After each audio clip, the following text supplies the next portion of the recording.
सुप्रभात। शांति व आनंद पूर्ण जीवन यात्रा। शांति व आनंद पूर्ण जीवन यात्रा। गृहस्थी के दूसरे पहिए के रूप में पत्नी का एक विशेष स्थान है।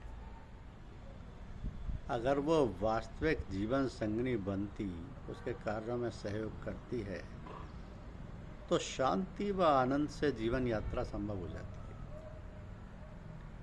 इस क्षेत्र में भी अगर दिशा विपरीत हो तो परेशानी व प्रसार कार्य में बाधा आ जाती है। परंतु ईश्वर कृपा से व गुरुजनों की कृपा से ये सब संभव हो जाता है। परम पूज्य बाबूजी साहब श्याम बिहारी लाल जी के व्यक्तित्व के प्रभाव से माताजी, जिन्हें हम सब अम्मा कहते थे, एक उच्च जीवन संगिनी साबित हुई। आध्यात्मिक क्षेत्र में भी उनकी आस्था व रुचि। बाबूजी के विवाह उपरांत अम्मा ने उनके कदम से कदम मिलाकर परिवार वालों की परवरिश की। अपनी सेवा व प्रेम से सबको जोड़े रखने की उनमें अद्भुत कला थी, जिसका आगे आने वाले समय में भी स्पष्ट प्रभाव दिखा। इधर आने वाले प्रेमियों का विशेष ख्याल रखा, उनको पुत्रवत प्रेम प्रदान किया, उनकी सुख सुविधा का ध्यान रखा, जिससे बाबूजी पूर्ण रूप से निश्चिंत हो गए थे। अब प्रेमी लोग जो परिवार के सदस्य रूप में रहते थे, कभी उन्होंने साधारण या रोज के भोजन के अतिरिक्त विशिष्ट व्यंजन आदि खाने की इच्छा प्रकट की, तो अम्मा ने बिना कुछ सोचे उसकी व्यवस्था की। अगर कुछ सामग्री घर में नहीं हुई तो पैसे दे देती कि ले आओ, अभी बना देती, और फिर लोग प्रेम से खाते। तो लोगों की घर गृहस्थी की समस्याओं का निवारण करती, अतः बाबूजी से सिफारिश करती, यहाँ तक कि अपने इन बच्चों में जिन लोगों की कच्ची गृहस्थी देखकर उनके लिए प्रार्थना करने की सिफारिश करती। इसमें बाबूजी ने अपनी आयु में से लोगों की टूटती जीवन रेखा को जोड़ा। इसके लिए भाई साहब राणा जी प्रेमाक्रोश में अम्मा से कहते थे कि क्यों हर एक की बात को लेकर बाबूजी को परेशान करती हो, क्योंकि बाबूजी ने अपनी आयु का काफ़ी हिस्सा लोगों को दान कर दिया। लोगों को यहाँ तक अनुभव है कि जो प्रेम उन्हें अपनी माँ से नहीं मिला, वो अम्मा ने प्रदान किया।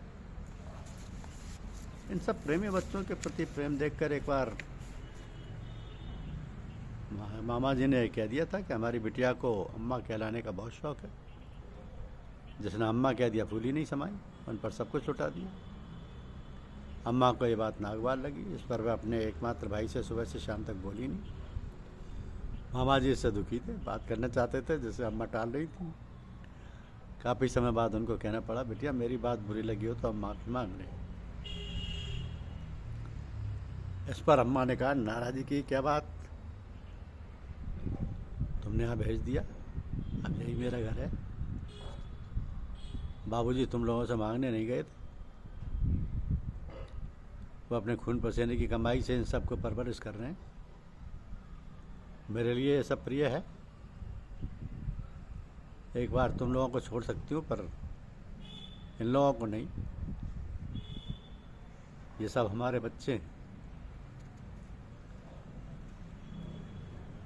एक बार भाई गुरदत्त सिंह जी ने अपनी श्रद्धांजलि में भी अम्मा के प्रति भाव व्यक्त किया कि आप एक साहसी कर्तव्यनिष्ठ महिला रही, जिसने बड़ी हिम्मत से हर क्षेत्र में पूज्य ताऊ जी या श्याम बिहारी लाल जी का सदैव साथ दी।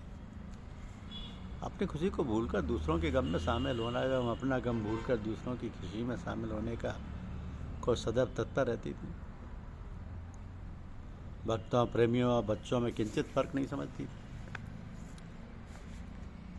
बाबूजी साहब के विशाल के बाद आपने सत्संग व्यवस्था को भी अपने कार्य क्षेत्र में शामिल कर लिया था, तथा जो तरीका पूज्य बाबूजी साहब द्वारा अपनाया गया था, उसमें सुई की नोक के बराबर भी फर्क नहीं आने दिया, तथा सारे सत्संग समाज को एक सूत्र में बखूबी बांधे रखा।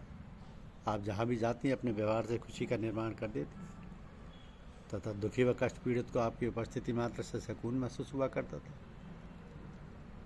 पूज्य लाला जी महाराज, पूज्य चच्चा जी महाराज, पूज्य पाद ब्रजमोहन लाल जी साहब और उनके बच्चों के साथ संपूर्ण रूप से आपने हमदर्दी का इजहार किया।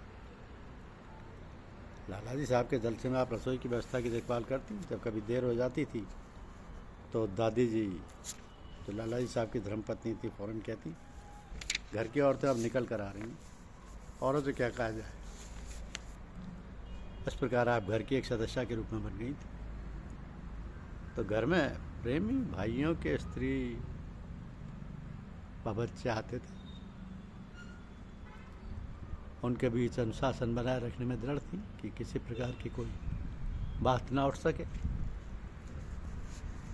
क्योंकि कुछ परिवार काफ़ी दिनों तक इस परिवार के सदस्य के रूप में आकर रहते थे।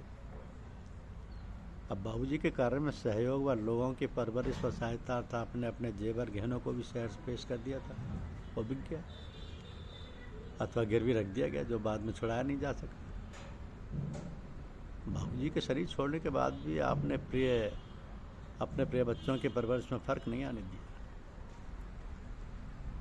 गांव से कुछ अनाज आदि की व्यवस्था व अन्य इंतजाम के साथ कई बार प्रोनोट बदले गए, परंतु रिश्तेदार व संबंधी आदि के जाना उचित न समझ। वो कहती थी कि कोई ये ना समझे कि किसी आशा से आएंगे। बाबूजी के गुरु भाई अथवा उनके पुत्र आदि ने खासकर पढ़ाई के बारे में सहायता करने का प्रयास किया, परंतु आपने कभी भी किसी से किसी कमी की बाबत जिक्र नहीं किया।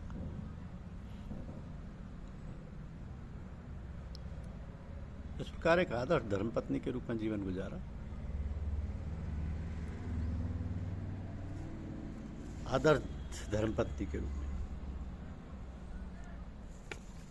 तो जीवन में शांति और आनंद बना रहता है जब पत्नी सारी व्यवस्थाओं को संभाल लेती और आध्यात्मिक कार्य में पूरा सहयोग देती। धन्यवाद। यूट्यूब चैनल को लाइक और सब्सक्राइब अवश्य कीजिए।